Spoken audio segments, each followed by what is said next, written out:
जो आज हम लोग पढ़ने वाले हैं बाइनोमियल थ्योरम। तो बाइनोमियल थ्योरम से रिलेटेड जितने भी कॉन्सेप्ट्स हैं उनको पढ़ेंगे और एक बार ये हमारा जो थ्योरी पार्ट है वो ख़त्म हो जाएगा तो उसके बाद हम लोग प्रीवियस ईयर के जो क्वेश्चंस हैं वो करने वाले हैं। तो चलिए इस क्लास को हम लोग स्टार्ट करते हैं जिसका नाम है बाइनोमियल थ्योरम। बाइनोमियल क्या होता है? जिसमें दो टर्म हो, है ना, जैसे कि a प्लस b। ठीक है, तो ये बाइनोमियल क्योंकि इसमें दो टर्म है। अब इसमें हम लोग क्या करते हैं कि मान लेते हैं अगर इस बाइनोमियल का पावर हम लोग अगर 0 रखें तो ये आता है 1। अगर इसका पावर 1 रखें तो आता है a प्लस b, है कि नहीं?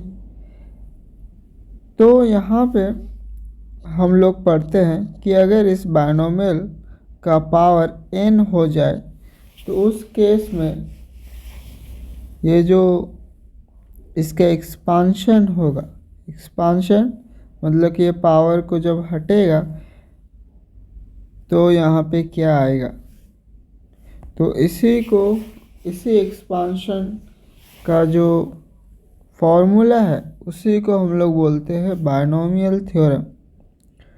और वो क्या है? तो ये है NC0 a to the power n plus NC1 a to the power n minus 1 b to the power 1। अब अगर इसको आप और एक लिख के देखते हैं AC2 a n minus 2 b to the power 2। अब अगर आप इस टर्म को ऑब्जर्व करो तो आप ये पाओगे कि यहाँ पे NC0 फिर 0 से ये 1 हो रहा है, 1 से फिर ये 2 हो रहा है। वहीं पे ये जो A वाला टर्म है ये हाईएस्ट पावर से स्टार्ट होके एक एक पावर घट रहा है। सेम B जो है वो 0 से स्टार्ट होके बढ़ रहा है। तो अब आप नेक्स्ट टर्म आप बता सकते हो कि नेक्स्ट टर्म क्या होगा, NC3 a n माइनस 3 होगा, है कि नहीं? और यहाँ पे क्या आएगा, BQ। इसी तरीके से ये कब तक जाएगा, जब तक कि यहाँ पे n ना हो जाए और b का पावर n ना हो जाए। तो यहाँ पे दो तीन चीज़ें हैं। यहाँ पे आप ये जो कोएफिशिएंट देख रहे हो, ये वाला टर्म है ना, ये वाला टर्म, इसका फॉर्मूला क्या होता है, n factorial n minus 0 factorial 0 factorial. या फिर यहाँ पे अगर NCR है तो इसका फॉर्मूला क्या होता है, n factorial n minus r factorial into r factorial. यहाँ पे नोट करने वाली बात ये है कि यहाँ पे ये जो n है इसको हम लोग बोलते हैं इंडेक्स और इस r को बोलते हैं हम लोग आर्गुमेंट। ठीक है, इस r को बोलते हैं आर्गुमेंट और इस n को बोलते हैं इंडेक्स। तो ये बाइनोमियल एक्सपांशन है जो कि आपको आना चाहिए, जो कि काफ़ी इजी टू अंडरस्टैंड है ना। इसको आप ऑब्जर्व करो तो ऑटोमेटिक है कि नेक्स्ट टर्म क्या आएगा ये हमें पता चल जाता है। ठीक, और यहाँ पे ये फॉर्मूला हमें पता होना चाहिए कि NCR क्या होता है, n factorial minus n minus r factorial into r factorial. तो यहाँ पे कुछ प्रॉपर्टीज़ है, उन प्रॉपर्टीज़ को हमें याद रखना होगा क्वेश्चंस को सॉल्व करने के लिए। क्या है कि NCR is equal to NCn minus r। ये वाला इम्पॉर्टेंट है बच्चों, ये हमें काफ़ी यूज़ होगा इसका, तो ये याद रखना है। नेक्स्ट है कि NCx इक्वल टू NCy। तो यहाँ पे दो केस हो सकता है कि x इक्वल टू वाई, जब ये दोनों इक्वल हो तब LHS RHS इक्वल होगा। सेकेंड, अभी हमने ये लिखा है ना, तो इसके तहत यहाँ पे हम लोग क्या ले सकते हैं, n-1। तो फिर यहाँ पे x इक्वल टू n-1, तो यहाँ पे क्या आ जाएगा, x plus y equal to n।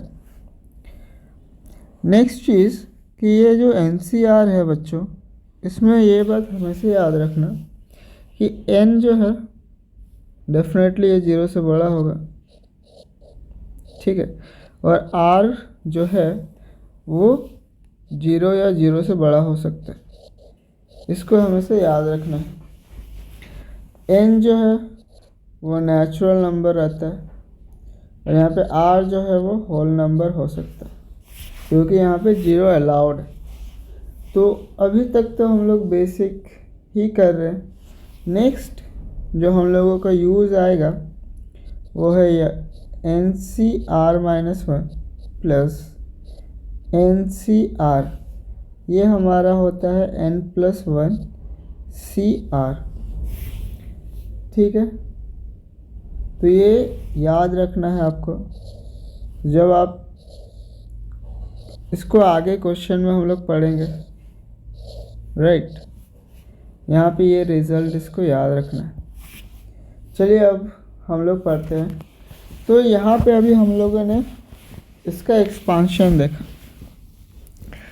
अगर आपको एक्सपांशन समझ में आया तो इसका एक्सपांशन करो, x plus A to the power n, क्या होगा इसका एक्सपांशन। तो NC0 इंडेक्स 0 से स्टार्ट होगा और कब तक जाएगा, जो आर्गुमेंट है, आर्गुमेंट वो 0 से स्टार्ट होगा और जाएगा इंडेक्स तक, जितना इंडेक्स है, यहाँ पे इंडेक्स है n, है ना। तो NC0, और ये जो फर्स्ट टर्म है, फर्स्ट टर्म, एंड ये जो सेकेंड टर्म है, इसमें क्या होता है, फर्स्ट टर्म हाईएस्ट पावर से स्टार्ट होगा, या फिर n minus index minus argument, और एक क्या 0 से स्टार्ट होगा। देन नेक्स्ट क्या होगा, NC1 x n-1 a1, इस तरीके से। तो जो लास्ट टर्म होगा NCn x पावर 0, जो कि है मेरा n-n and a to the power n, right. अब यहाँ पे जो हमारा इम्पोर्टेंट है वो है general term, general term of binomial expansion, general term of binomial expansion. बताओ ये क्या होगा। अब ये जनरल टर्म होता क्या है, हमको ये जो जितने भी टर्म्स हैं, इन सारे टर्म्स को एक कॉमन टर्म से रिप्रेजेंट करना है। कैसे करेंगे, तो देखो जनरल टर्म होता है कोई भी टर्म TR+1 टर्म, और इसको हम लोग लिखते हैं। अब कोई भी टर्म को लो, जैसे कि ये सेकेंड टर्म है, ये फर्स्ट टर्म है। सेकेंड टर्म में देखो यहाँ पे ये 2 है, यहाँ पे 1 आ रहा है, यहाँ पे 1 आ रहा है, यहाँ पे 1 आ रहा है। ये वाला जो टर्म है वो टर्म है n+1। इसमें अगर आप नंबर ऑफ टर्म्स कितने हैं, n+1 टर्म्स है। कैसे ये n+1 है, देखो 0 से स्टार्ट होकर n तक जा रहा है, तो टोटल नंबर ऑफ टर्म्स क्या है, n+1 टर्म्स। तो यहाँ पे देखो ये इस n+1 से एक कम आ रहा है, यहाँ पे एक कम आ रहा है, तो इसका मतलब है कि ये आएगा NCR x to the power n-r into a to the power r। तो ये काफ़ी इम्पोर्टेंट है। TR+1 जो टर्म आया है मेरा, NCR x n-r a⁴r। अब यहाँ पे आता है एक कोएफिशिएंट का, कोएफिशिएंट। अब ये कोएफिशिएंट होता क्या है? तो देखो, कोएफिशिएंट न्यूमेरिक वैल्यू को बोलते हैं, है ना। ऐसा नहीं है कि हमेशा न्यूमेरिक वैल्यू को बोलते हैं। जिसका भी कोएफिशिएंट बोला जाए, उस टर्म को छोड़ के बाकी जो भी टर्म है ना उसका, वो उसका कोएफिशिएंट होता है। फॉर एग्जांपल, यहाँ पे अगर मैं बोला कोएफिशिएंट ऑफ x⁻n-r, तो इस वाले टर्म को छोड़ के जो भी टर्म है वो उसका कोएफिशिएंट हो जाता है। तो NCR a⁴r, ये क्या हो गया? कोएफिशिएंट। ठीक है, चलिए अब यहाँ पे सपोज इसी एक्सपांशन में x+a⁴n में, ठीक है, या फिर 1+x⁴n का 3 consecutive टर्म्स,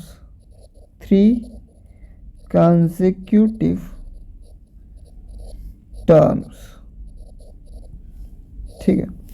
क्वेश्चन क्या आता है कि कोई भी बायनोमियल एक्सपांशन होगा, ठीक है, उसका 3 consecutive टर्म्स का रेशियो दे दिया होगा, ठीक है, और आपको कुछ अननोन फाइंड आउट करना पड़ेगा, जैसे कि ये इंडेक्स फाइंड आउट करना पड़ सकता है, ठीक है। तो लेट्स से जो 3 consecutive टर्म्स है, एक है TR+1 एंड TR+2, ठीक है। तो इसका जो कोएफिशिएंट होगा, अगर मुझे वो डायरेक्टली याद होगा तो मुझे कैलकुलेट नहीं करना पड़ेगा। फॉर एग्जांपल, अगर मैं लिखूँ x+a, और ये काफ़ी कॉमनली आता है कि आपको एक बायनोमियल टर्म दे देगा विद कुछ इंडेक्स के साथ, और 3 consecutive टर्म्स का रेशियो गिवन होगा, और आपको क्वेश्चन मिलेगा वैसे। तो यहाँ पे ये वाला रिजल्ट काफ़ी हेल्पफुल हो सकता है कि मैं कोएफिशिएंट लिखता हूँ TR+1 एंड TR। तो यहाँ से अगर मैं TR+1 का कोएफिशिएंट लिखूँ, TR+1 टर्म लिखूँ, तो वो क्या आएगा? NCR x n-r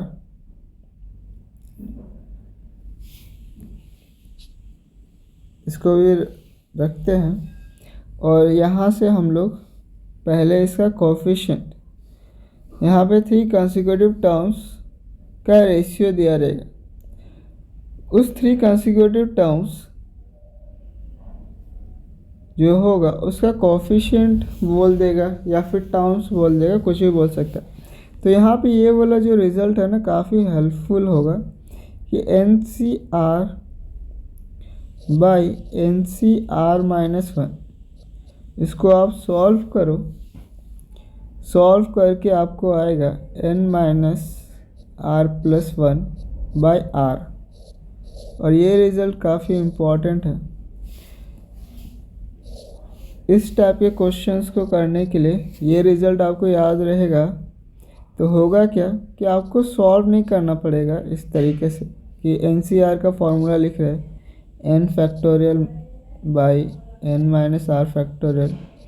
into r⁴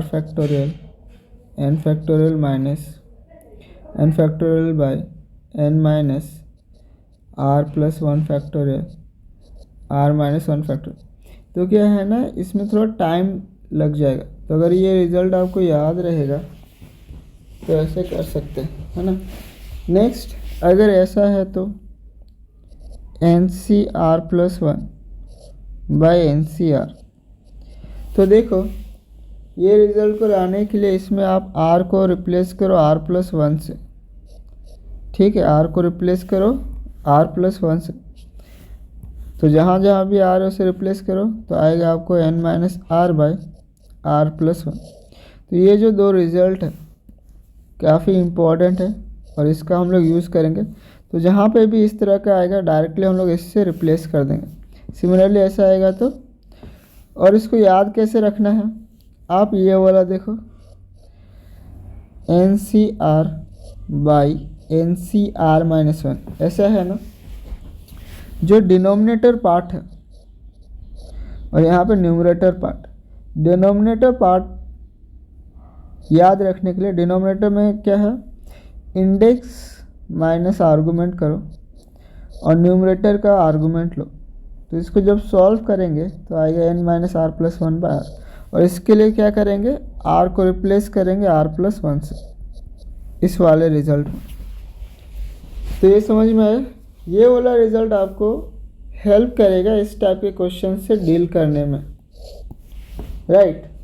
चलिए नेक्स्ट जो इसमें आता है आपका, वो आता है middle term. Middle term find out करने, बाइनोमियल एक्सपांशन का मिडिल टर्म को फाइंड आउट करने के लिए कैसे करेंगे मिडिल टर्म। तो देखो यहाँ पे ये भी सिंपल है। n अगर ऑड है, n अगर ऑड है तो जो मिडिल टर्म अकर होगा वो अकर होगा Tn+1/2 and T term n+1/2+1। ये दोनों टर्म मिडिल टर्म कहलाएगा।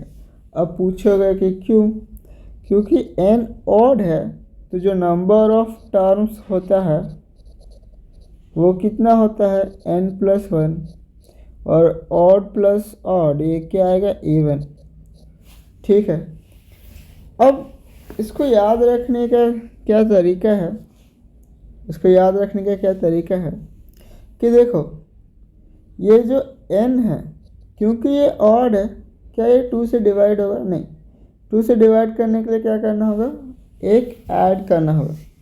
अब आप बोलोगे कि 2 से डिविजिबल ही बनाना है तो एक सब्ट्रैक्ट भी कर दें, बट यहाँ पर ये ध्यान रखो कि ऐड करना है।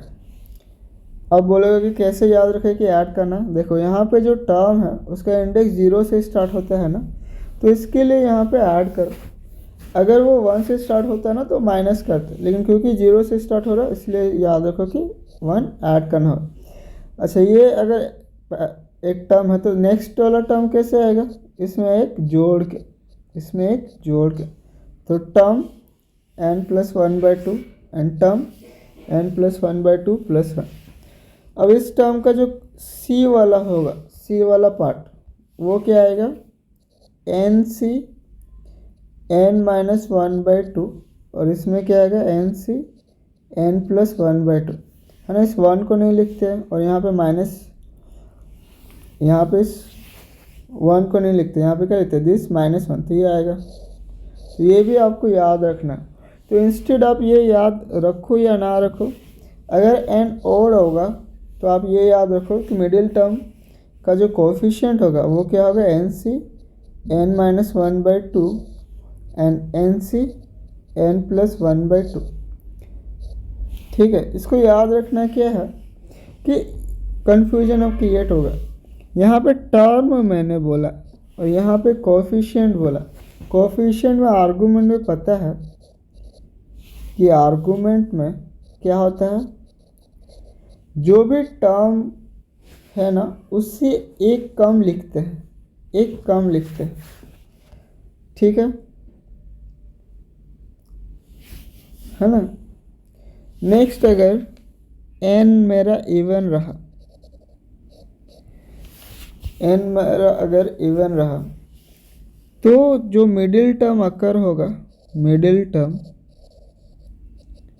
वो कहाँ पे अकर होगा, term n/2 plus 1, n/2 plus 1। तो इससे कॉरस्पॉन्डिंग जो मेरा कोफिशिएंट होगा वो क्या होगा, nc/n/2, nc/n/2। तो मैं क्या बोलता हूँ कि कैसे याद रखना है वो देखो। तो मिडिल टर्म कहाँ पे आएगा, मिडिल टर्म का कोफिशिएंट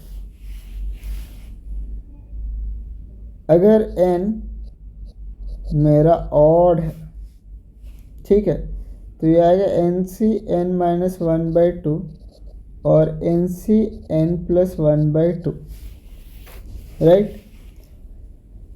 n अगर मेरा इवन है तो मिडिल टर्म कहाँ पे आएगा, nc(n/2), nc(n/2), समझ में आ रहा है।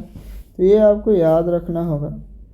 n अगर इवन होगा तो मिडिल टर्म के लिए ये है, n अगर ऑड होगा तो मिडिल टर्म के लिए ये है ना। तो यहाँ तक आपको ये ध्यान में रखना है अगर आप बाइनोमियल के क्वेश्चंस को करना चाहते हो। और ये जो जनरल टर्म है काफ़ी इम्पोर्टेंट है। जनरल टर्म से क्वेश्चन क्या बनता है, जनरल टर्म से क्वेश्चन क्या बनता है, अगर इसका मैं जनरल टर्म लिखूँ तो बोल देगा कि फाइंड, कि इस एक्सपांशन में फाइंड करो, find the term, find the term, या फिर find the constant term, constant term, या फिर find the rational term, find the rational term, rational term. हो सकता है ये जो दो यहाँ पे नंबर है वही रैशनल हो, तो आपको बोले कि वो टर्म फाइंड करो जो टर्म रैशनल हो। तो सब क्वेश्चन किससे सॉल्व होगा, सब क्वेश्चन में हम लोगों को लिखना है जनरल टर्म, और जनरल टर्म को ही देखना है कि किस वैल्यू, किस r के वैल्यू के लिए टर्म मेरा फ्री फ्रॉम वेरिएबल हो रहा है, या फिर उसका जो पावर है वो इंटीजर बन रहा है ना। तो ये हम लोग जनरल टर्म से ही करते हैं, ठीक है। तो ये आपका है, इतना आपको पता होना चाहिए। अभी तक हम लोगों ने क्या क्या देखा कि एक्सपांशन, एक्सपांशन, राइट। फिर उसके बाद हम लोगों ने देखा 3 कंसेक्यूटिव टर्म्स, हम लोगों ने देखा 3 कंसेक्यूटिव टर्म्स में ये वाला जो फॉर्मूला है वो हमने देखा, है ना, NCR/NCR-1 n-r+1/r, ये हमने देखा। फिर हमने मिडिल टर्म, मिडिल टर्म काफ़ी इम्पोर्टेंट है, मिडिल टर्म, मिडिल टर्म फिर हमने देखा, राइट। चलो, तो नेक्स्ट क्या आता है इसमें, नेक्स्ट हम लोगों को देखना है कि ग्रेटेस्ट टर्म, क्या हम लोगों को देखना है, ग्रेटेस्ट टर्म। अब greatest term and middle term में थोड़ा डिफरेंट है ना। मिडिल टर्म भी ग्रेटेस्ट हो सकता है। ग्रेटेस्ट टर्म से हमारा मतलब होता है कि numerically greatest, numerically greatest term, numerically greatest term. अगर मैं पूछूं -9 एंड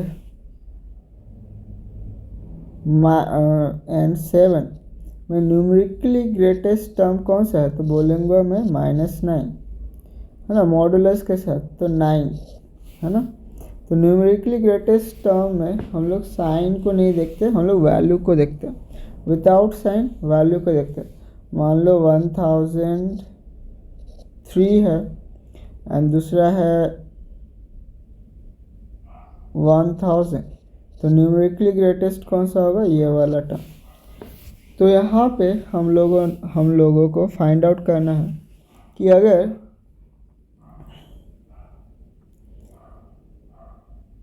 अगर हमारे पास बाइनोमियल दिया रहे, सपोज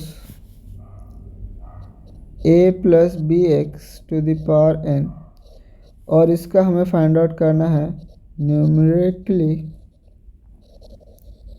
ग्रेटेस्ट टर्म। तो कैसे फाइंड आउट करते हैं? तो हमें वो टर्म फाइंड आउट करना होगा जहाँ पे ये इसका जो वैल्यू होगा टर्म का न्यूमेरिकली सबसे बड़ा हो। तो जब आप इसका एक्सपांसन करोगे तो आप देखोगे कि वैल्यूज है ना धीरे धीरे बढ़ेंगी। फिर एक पॉइंट के टाइम फिर वो वैल्यूज घटना स्टार्ट होगी, है ना। एक पॉइंट के टाइम वैल्यू बढ़ेगा फिर घटेगा। तो ये है न्यूमेरिकली ग्रेटेस्ट टर्म। तो इसके पीछे वाला टर्म, ये वाला टर्म मान लो TR+1 टर्म था। जस्ट इसके प्रीवियस वाला टर्म क्या बोलेंगे? TR, एंड इसके जस्ट नेक्स्ट वाला टर्म क्या बोलेंगे? TR+2। तो यहाँ पे क्या आ रहा है कि TR+1 जो है अगर मैं इसको TR से डिवाइड करूँ तो क्योंकि ये बड़ा है ये ग्रेटर देन 1 आएगा, या फिर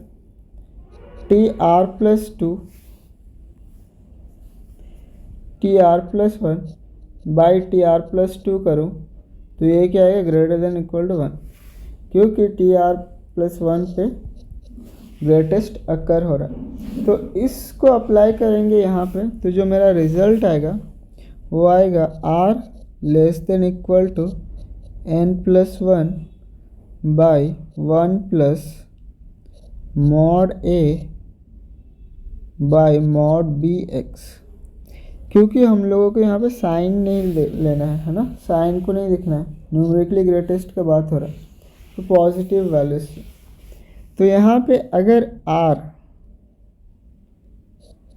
इंटीजर हो जाए, पॉजिटिव इंटीजर, ठीक है, R पॉजिटिव इंटीजर हो जाए, तो जो न्यूमेरिकली ग्रेटेस्ट टर्म, न्यूमेरिकली जो ग्रेटेस्ट टर्म आएगा वो आएगा मेरा TR+1 एंड TR।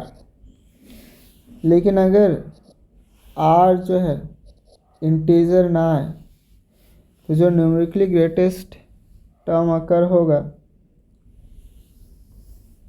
वो अकर होगा TR+1 में। कहाँ पे होगा? TR+1 में। For example let's say R का वैल्यू आ रहा है लेस देन इक्वल टू 4.5, तो जो न्यूमेरिकली ग्रेटेस्ट टर्म आएगा यहाँ पे हम लोग R लेंगे 4 एंड न्यूमेरिकली ग्रेटेस्ट टर्म आएगा R+1 मतलब कि T5 में। यहाँ पे अगर R सपोज 5 आ गया तो जो न्यूमेरिकली ग्रेटेस्ट टर्म आएगा T5 एंड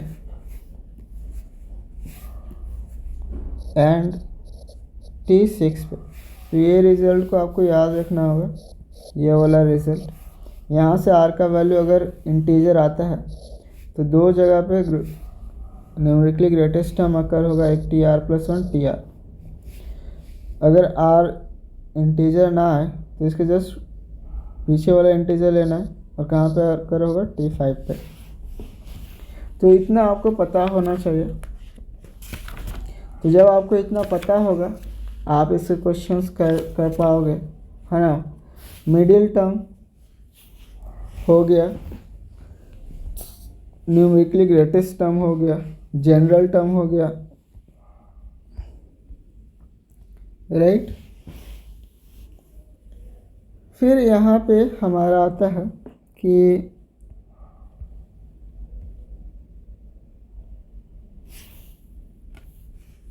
एक और रिजल्ट जो इसमें application of binomial expansion, application of binomial theorem का आता है। एक रिजल्ट है हमारे पास कि limit n tends to infinity 1 + 1/n to the power n, ये जो वैल्यू है राइट, ये जो वैल्यू है मेरा, ये हमेशा 3 से छोटा होगा एंड 2 से बड़ा होगा। क्यों? हमें पता है ये क्या है, इसका value limit n tends to infinity 1 + 1/n to the power n, ये कितना होता है e के बराबर, और e जो वैल्यू होता है वो मेरा होता है 2.718 एंड समथिंग। तो ये जो वैल्यू है 2 से बड़ा एंड 3 से छोटा। ये रिज़ल्ट भी आप याद रखो, क्वेश्चंस को करने में हेल्प करता है राइट। देन यहाँ पे अभी का जो ट्रेंड बना है जेईई मेन में, वो है मल्टीनोमियल थ्योरम का, मल्टीनोमियल थ्योरम राइट। अब ये मल्टीनोमियल थ्योरम क्या है, जैसे बायनोमियल थ्योरम था मेरा, बायनोमियल थ्योरम में क्या था, मेरा 2 टर्म ही रहता था।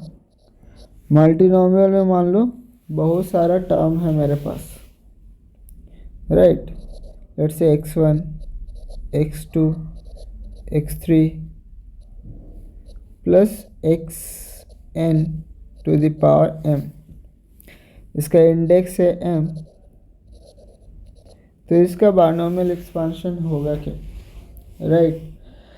तो इसमें जो हम लोग जनरल टर्म लिखते हैं या फिर इसका जो एक्सपांशन लिखते हैं, वो इसके एक्सपांशन को ही देख के लिखते हैं। इसके एक्सपांशन अगर लिखोगे तो क्या होता है, nc0 a to the power n, nc1 a to the power n-1 plus ncn a power 0 b power n, मैं b पावर 0 लिख देता हूँ टू अंडरस्टैंड। या फिर इसका जो जनरल टर्म होता था राइट, ये जो है एक्सपांशन, वो जनरल टर्म का कलेक्शन है। r जो है वो कहाँ से कहाँ तक रन हो रहा है, 0 से लेके n तक, और समेशन जनरल टर्म क्या होता था, ncr a to the power n-r b to the power r, और r इज़ 0 to n। इसको मैं थोड़ा ब्रेक करता हूँ, तो ये क्या आएगा, n factorial by n-r factorial into r factorial a n-r b to the power r। तो ये देखो आप, ये जितने भी टर्म्स इन्वॉल्व है, इसमें 2 टर्म्स इन्वॉल्व है, इन दोनों का इंडेक्स को अगर मैं ऐड करूँ तो ये n आ रहा है, इक्वल टू क्या आ रहा है, इन दोनों के पावर को ऐड करो तो इंडेक्स के बराबर आ रहा है। और यहाँ पे क्या है, जितने भी टर्म्स इन्वॉल्व है, जितने भी उसके पावर है, उतना का यहाँ फैक्टोरियल है। तो लेट्स से इसका जो जनरल टर्म है, ये उन सारे टर्म्स का कलेक्शन होगा, और सारे टर्म में ऊपर में m फैक्टोरियल आएंगे। लेट्स से x1 का पावर है n1, x2 का पावर है n2 डॉट डॉट xn का पावर है n, number of terms n है, और इसका लेट से n to the power n। तो यहाँ पे क्या आएगा, इसको ऑब्जर्व करो, तो जो भी यहाँ पे पावर है उसी का यहाँ पे फैक्टोरियल आ जाता है ना। देन n2 का फैक्टोरियल, देन nm का फैक्टोरियल।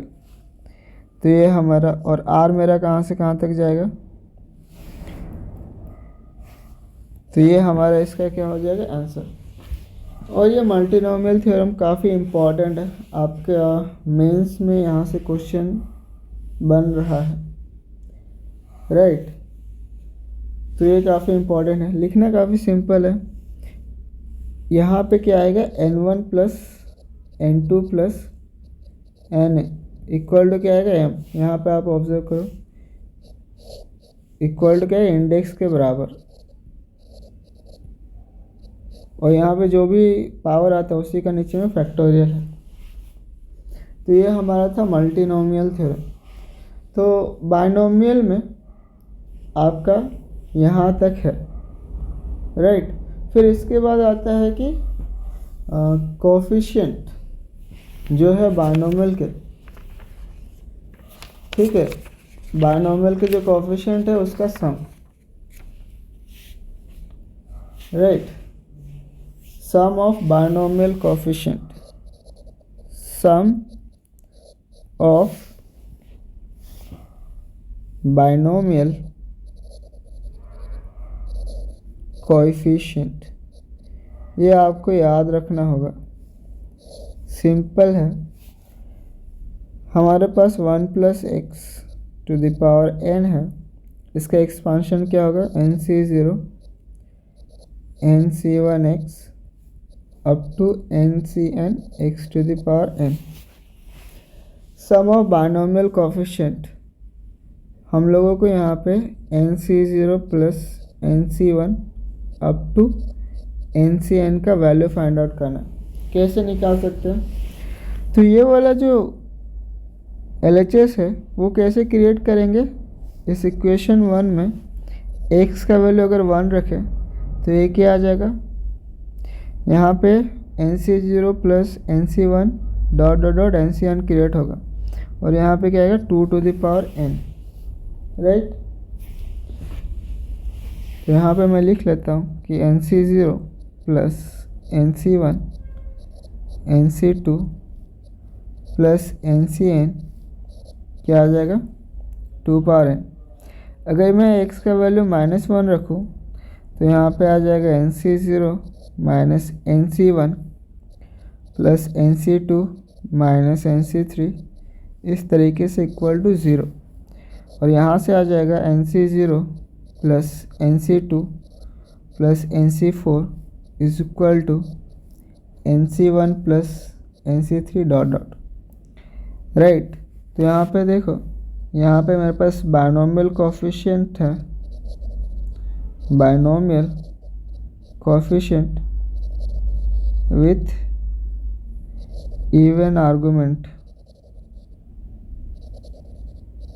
और यहाँ पे क्या है, ऑड आर्गुमेंट। इन दोनों का सम आपस में क्या होता है, इक्वल होता है। तो लेट्स से इस सम है a, तो यहाँ पे मैं लिख सकता हूँ a plus a is equal to 2 to the power n, और a क्या हो जाएगा 2 to the power n minus 1। तो binomial coefficient with even argument and binomial coefficient with odd argument, इनका सम कितना होता है 2 power n minus 1, 2 power n minus 1, right. यहाँ पे एक और चीज़ जो आपको ध्यान देना है कि कंप्लीट बाइनोमियल कोएफिशिएंट है कि नहीं, राइट। कंप्लीट बाइनोमियल कोएफिशिएंट होना चाहिए, तब जाके ये आंसर आएगा। यहाँ पे ऑड अगर है तो इसको हम लोग इसको बोलते हैं nc0 plus nc1 plus ncn, तो इसको हम लोग बोलते हैं कंप्लीट बाइनोमियल कोएफिशिएंट। तो इसका सम कितना होगा 2 टू द पावर n। और अगर कंप्लीट और अगर इवन आर्गुमेंट के साथ हो तो इसको भी हम लोग बोलते हैं कंप्लीट। यहाँ पे इवन आर्गुमेंट पूरा होना चाहिए। सिमिलरली और ऑड आर्गुमेंट अगर पूरा है तो उसका सम कितना होगा, कंप्लीट बाइनोमियल कोएफिशिएंट विथ, यहाँ पे लिखो ओनली विथ इवन आर्गुमेंट, तो उसका सम कितना होता है 2 पावर n माइनस 1। सिमिलरली अगर कंप्लीट बायनोमियल कोफिशिएंट हो विथ ऑड आर्गुमेंट तो वो कितना होता है 2 पावर n-1। तो ये जो छोटे छोटे चीज़ें हैं ये काफ़ी हेल्प करेगी। फिर यहाँ पे आता है जो लास्ट आता है आपका, वो आता है series involving binomial coefficient. Binomial coefficient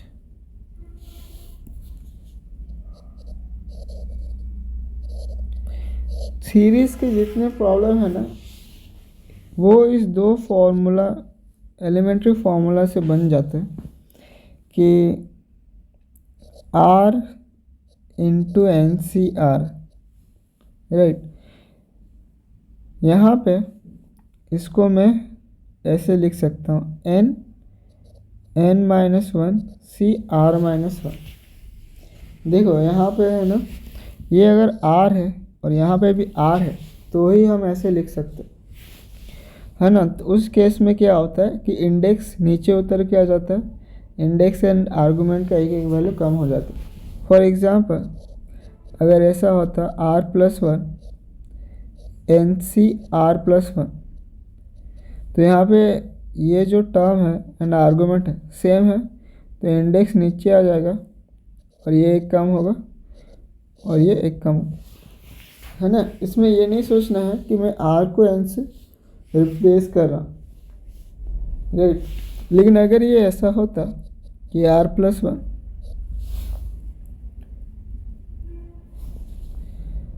अगर ये ऐसा होता कि R NCR+1 तो उस केस में हम लोग ऐसे नहीं कर सकते थे, है ना, क्योंकि यहाँ पे ये और ये सेम नहीं है। तो उस केस में फॉर्मूला को यूज़ करने के लिए क्या करते हैं हम लोग, यहाँ पे जो आर्गुमेंट है उसी को क्रिएट करते हैं।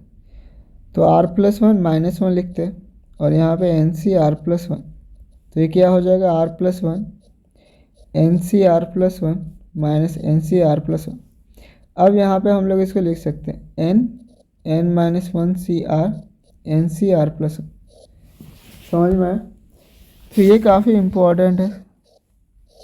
नेक्स्ट जो यूज़ आता है वो है NCR/R+1।